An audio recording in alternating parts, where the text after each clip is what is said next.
Hello students, कैसे हैं आप लोग। आज हम लोग पढ़ने वाले हैं एनिमल किंगडम चैप्टर के टॉपिक फाइलम टीनोफोरा के बारे में। इससे पहले हम लोग फाइलम पोरीफेरा, फाइलम सिलेंट्रेटा, ये दो फाइलम पढ़ चुके हैं और बेसिक्स ऑफ क्लासिफिकेशन इसमें पढ़ चुके हैं। आज हम लोग फाइलम टीनोफोरा के बारे में पढ़ेंगे। तो अगर सबसे पहले आप चैनल को सब्सक्राइब कर लीजिए। अगर आपने चैनल को सब्सक्राइब नहीं किया तो चैनल को सब्सक्राइब जरूर कर लीजिए, और अगर वीडियो अच्छी लगे तो वीडियो को लाइक ज़रूर कीजिएगा। यहाँ पे हम लोग स्टार्ट करने वाले हैं फाइलम टीनोफोरा के बारे में। टीनोफोरा, इसका कॉमन नेम क्या है? सी वॉलनट या कॉम जेली। तो टीनोफोरा जो यानी ये टीनोफोर्स जो होते हैं, इनको टीनोफोर्स भी कहा जाता है। ये जनरली हमको ओशन या सीज में देखने को मिलते हैं, तो और मेरीन वाटर में पाए जाते हैं जनरली। और ये बॉल के जैसे स्ट्रक्चर होता है, या कह सकते हैं स्फेरिकल स्ट्रक्चर होता है, सर्कुलर होता है। तो रेडियल सिमेट्री भी देखने को मिलती है, जैसे यहाँ पे एक बॉल के जैसे स्ट्रक्चर दिख रहा है, तो इसमें रेडियल सिमेट्री भी होती है। टीनोफोर्स इनको कहा जाता है, और इनको सी वॉलनट या कॉम जेलीज भी कहा जाता है। सी वॉलनट यानी अखरोट, या कॉम जेलीज भी कहते हैं इसको, क्योंकि इसमें कॉम्ब यानी कंघी के जैसा स्ट्रक्चर होता है। इसमें दो फ्लैजुला होते हैं बड़े बड़े, तो यहाँ पे इसको सी वॉलनट या कॉम जेलीज भी कहते हैं। नेक्स्ट इसके बाद क्या है, फाइलम टीनोफोरा में ये एक्सक्लूसिवली मराइन होते हैं, मरीन है एक्सक्लूसिवली, और रेडियल सिमेट्री है, और डिप्लोब्लास्टिक ऑर्गेनिज्म है। रेडियल सिमेट्री पहले ही बता चुके हैं। रेडियल सिमेट्री क्या होती है? रेडियल सिमेट्री होती है जब किसी ऑर्गेनिज्म को हम लोग उसको कट करें किसी भी एक्सिस से, तो वो टू पार्ट्स में डिवाइड हो जाए। इसको बोलते हैं टू इक्वल हाफ में डिवाइड। किसी भी एक्सिस से अगर कट करेंगे तो टू इक्वल हाफ में डिवाइड हो जाएगा। जैसे ये बॉल के जैसा स्ट्रक्चर है, इसको चाहे ऐसे कट कर दें तो भी इसमें टू इक्वल हाफ बनेंगे। 4 रिंग इधर आएगी, 4 इधर आएगी। और अगर हॉरिजॉन्टल कट लगाएंगे तो भी इक्वल हाफ में 4 ऊपर रिंग आएगी, 4 नीचे आएगी। तो इस तरह से किसी भी अगर इक्वल हाफ में इसको कट करें तो यहाँ पे हमको क्या मिलेगा, किसी भी एक्सिस से कट करें इसको तो 2 इक्वल हाफ मिल जाएंगे, यानी 2 एक बराबर बराबर इसके पार्ट्स मिलेंगे। तो इसी को बोलते हैं, ये रेडियल सिमेट्री है। और इसके बाद क्या है, डिप्लोब्लास्टिक होते हैं। डिप्लोब्लास्टिक का मतलब क्या है कि इसमें इसकी जो जर्म लेयर होती है, टू जर्म लेयर होती है। जब ये एम्ब्रियो स्टेज में होता है, यानी जब ये बन रहा होता है फर्टिलाइजेशन के बाद, जब इसका फॉर्मेशन होता है टीनोफोर का, तो उस टाइम पे इसमें 2 स्टेजेस होती हैं। यानी जब ये जर्म की कंडीशन में होता है, जर्म बोलते हैं या एम्ब्रियो बोलते हैं, एम्ब्रियोनिक स्टेजेस जो होती हैं, तो उसमें इसमें 2 लेयर पाई जाती है, एक्टोडर्म और एंडोडर्म। ठीक है, इसमें 2 लेयर होती है, एक्टोडर्म और एंडोडर्म। बीच में मीजोग्लिया भी होती है। और organism with tissue level of organisation, यहाँ पे टिश्यू लेवल का ऑर्गेनाइजेशन देखने को मिलता है। तो ये चीज़ याद रखनी है कि टीनोफोर्स में हमें टिश्यू लेवल का ऑर्गेनाइजेशन देखने को मिलता है। The body bears 8 external rows of ciliated comb plates which help in locomotion. तो यहाँ पे 8 एक्सटर्नल रोज होती हैं कॉम्प्लेट्स की, 8 एक्सटर्नल रोज होती हैं। ये चीज़ याद रखनी है कि 8 रोज दिखाई देंगी, 4 ये 4 ये, तो इस तरह से 8 रोज दिखती हैं, जिसको बोलते हैं। और ये सिलिएटेड होती हैं, सीलिया प्रेजेंट होता है। ठीक है, फ्लैजिला और सीलिया में थोड़ा डिफरेंस होता है। तो यहाँ पे जो कॉम्ब रोज हैं, ये या एक्सटर्नल रोज जो हैं, ये 8 हैं, और इस पर क्या है, सीलिया प्रेजेंट होता है। और इसको कॉम्प्लेट भी बोलते हैं, इसको हम लोग कॉम्प्लेट भी कहते हैं। तो ये 2 चीज़ है। The body bears 8 external rows of ciliated comb plates which help in locomotion. ये लोकोमोशन में हेल्प करती हैं। जैसे यहाँ पे 8 बनी हुई है, तो ये लोकोमोशन में हेल्प करेगी। हालांकि यहाँ पे डायग्राम में इसमें सीलिया नहीं दिखाया हुआ है, कॉम्प्लेट पे सीलिया प्रेजेंट होता है।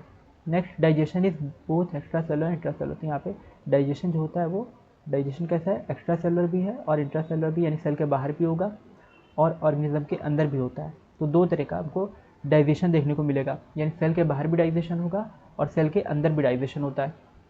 नेक्स्ट इसमें है बायोलुमिनेसेंस, यानी ये जो होता है ये थोड़ा ग्लो करता रहता है। ठीक है, इसमें लाइटिंग देखने को मिलती है, तो इसको बोलते हैं बायोलुमिनेसेंस। यानी कोई भी ऑर्गेनिज्म जब वो शाइन करता है या चमकता है, उसमें लाइट एमिट होती है, तो उसको हम लोग बोलते हैं बायोलुमिनेसेंस। इस प्रोसेस को बोलते हैं, जैसे जुगनू होता है, ठीक है, तो वो भी चमकता है। और यहाँ पे ये जो है कॉम जेलीज या सी वॉलनट्स हैं, ये भी चमकते हुए दिखाई देते हैं। तो इसको बोलेंगे हम लोग बायोलुमिनेसेंस। अच्छा, आप लोग कमेंट में जुगनू जो होता है तो उसका साइंटिफिक नेम जरूर वो कीजिएगा, आप कमेंट कीजिएगा। अगर आप बताओ कि जुगनू का साइंटिफिक नेम क्या होता है, तो उसको कमेंट में उसका आंसर दीजिएगा। नेक्स्ट है bioluminescence is well marked in ctenophores. Bioluminescence हमें टीनोफोर्स में देखने को मिलता है, टीनोफोर्स में बायोल्यूमिनेसेंस होगा। और इसमें क्या होता है, ये एक प्रॉपर्टी है जिसमें ऑर्गेनिज्म लाइट एमिट करता है, तो ये एक प्रॉपर्टी है जिसमें कोई भी लिविंग ऑर्गेनिज्म लाइट एमिट करने लगता है, ठीक है, प्रॉपर्टी ऑफ एमिटिंग लाइट, इसको बोलते हैं लोग बायोल्यूमिनेसेंस। और ये टीनोफोर में होता है। सेक्सेस जो होते हैं इसमें सेपरेट नहीं होते, यानी मेल और फीमेल, ठीक है, ये एक ही उसमें होंगे, एक ही बॉडी में, यानी बाइसेक्सुअली हो सकता है, तो इसमें सेक्सेस सेपरेट नहीं होते, अलग अलग नहीं होते। डैशियस कंडीशन यहाँ पे देखने को, मोनोशियस कंडीशन देखने को मिलती है एक तरह से, यानी एक ही बॉडी में मेल फीमेल दोनों हो सकते हैं। Reproduction take place only by sexual means, और इसी में आपस में रिप्रोडक्शन होगा। और फर्टिलाइजेशन जो होता है ये इनडायरेक्ट डेवलपमेंट होता है। फर्टिलाइजेशन क्या है, यानी इसमें लार्वा वगैरह भी मिलते हैं, तो फाइलम टीनोफोरा में लार्वा वगैरह देखने को मिलेंगे, तो इसी को बोलते हैं इनडायरेक्ट डेवलपमेंट। जैसे ह्यूमन होता है तो ह्यूमन का बेबी होता है, और बेबी से फिर अडल्ट बनता है, तो उसमें बीच में कोई और स्टेज नहीं होती है, और ह्यूमन का बेबी जो होता है वो इंसान की ही तरह दिख रहा होता है।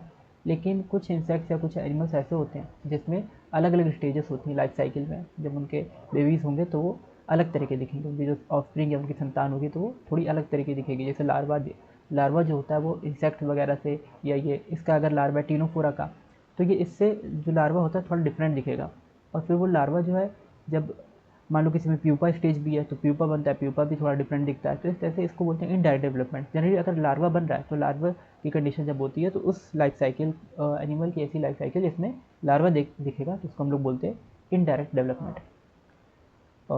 तो यहाँ पे फाइलम टीनोफोरा में फर्टिलाइजेशन के बाद, ठीक है, फर्टिलाइजेशन के बाद जब एम्ब्रियो बन जाता है तो एम्ब्रियो में लार्वल डेवलपमेंट भी देखने को मिलता है, इसलिए हम इसको बोलते हैं ये फर्टिलाइजेशन कैसा है, इनडायरेक्ट, ये डेवलपमेंट कैसा है इसका, इनडायरेक्ट डेवलपमेंट है, ये लाइफ साइकिल जो है वो इनडायरेक्ट है। तो यहाँ पे कुछ पॉइंट हम लोगों ने कवर किया। रिप्रोडक्शन में सेक्सुअल मीन्स से होता है, ये चीज़ याद रखनी है कि टीनोफोरा, फाइलम टीनोफोरा में सेक्सुअल रिप्रोडक्शन सिर्फ होता है, इसमें फ्रेगमेंटेशन या बर्डिंग और किसी भी तरह से रिप्रोडक्शन पॉसिबल नहीं है। नेक्स्ट इसके बाद है प्लूरोब्रैंकियंस टीनोप्लेना, ये इसके एग्जाम्पल्स हैं, इसको याद रखना है, एग्जाम्पल इंपॉर्टेंट होते हैं नीट के लिए, तो नीट एग्जाम में ये एग्जाम्पल्स जो है पूछ जाते हैं। तो एग्जाम्पल क्या है, प्लूरोब्रैकिया और टीनोप्लेना, प्लूरोब्रैकिया और टीनोप्लेना। अब इसको हम लोग देख लेते हैं एक बार। यहाँ पे हमने क्या क्या पढ़ा, यहाँ पे पहले तो इसका एक डायग्राम ये है, फुटबॉल के जैसे डायग्राम है, ठीक है, फुटबॉल जैसी होती है गोल गोल, तो उसी तरह से डायग्राम बना हुआ है, दो इस पर इस तरह से रोप की जैसे, रस्सी की जैसी स्ट्रक्चर दिखे हुए हैं। तो यहाँ पे ये टीनोफोरा का एग्जाम्पल है, इसको हम लोग बोलते हैं प्लूरोब्रैकिया इसका नाम है, और ये ग्लो करता हुआ दिखाई देगा, चमकता हुआ दिखाई देगा, ठीक है। तो इस प्रॉपर्टी को हम लोग बोलते हैं बायोल्यूमिनेसेंस, जिसमें कोई लिविंग ऑर्गेनिज्म क्या करता है, लाइट एमिट करता है। नेक्स्ट है फाइलम टीनोफोरा में, इसका हम लोग और क्या नाम बोलते हैं, इसको सी वॉलनट या कॉम जेली बोलते हैं, ठीक, कॉम जेली दिख रही होती है, वॉलनट के जैसा दिख रहा होता है, जेली के जैसा दिख रहा होता है, इसलिए इसको सी वॉलनट या कॉम जेली बोलते हैं। और ओशन में एक्सक्लूसिवली पाया जाएगा, यानी और कहीं नहीं होते हैं, सिर्फ सी में या ओशन में होते हैं, मेरीन वाटर में होते हैं, और रेडियली सिमेट्रिकल होते हैं, यानी किसी भी एक्सिस से इसको कट करेंगे तो ये दो इक्वल हाफ में डिवाइड हो जाएंगे। डिप्लोब्लास्टिक हैं, यानी इसमें एक एक्टोडर्म, जब ये एम्ब्रियो के फॉर्म में होते हैं, यानी जब ये इनके एक तरह से जब जो इनिशियल स्टेजेस होती है, जैसे बेबी एक होता है तो उस तरह की जो स्टेज होती है, तो एम्ब्रियोनिक फॉर्म में जब होंगे, जब लेयर होगी, तो उसमें ये दो इनके अंदर हमको लेयर देखने को मिलेगी, एक एक्टोडर्म और एक एंडोडर्म, और बीच में मिजोग्लिया भी हो सकती है, जिसकी वजह से बायोल्यूमिनेसेंस इसमें शो होता है। लेकिन यहाँ पे डिप्लोब्लास्ट किए होते हैं, क्योंकि हम लोग मिजोग्लिया को उसमें काउंट नहीं करते हैं, ठीक है।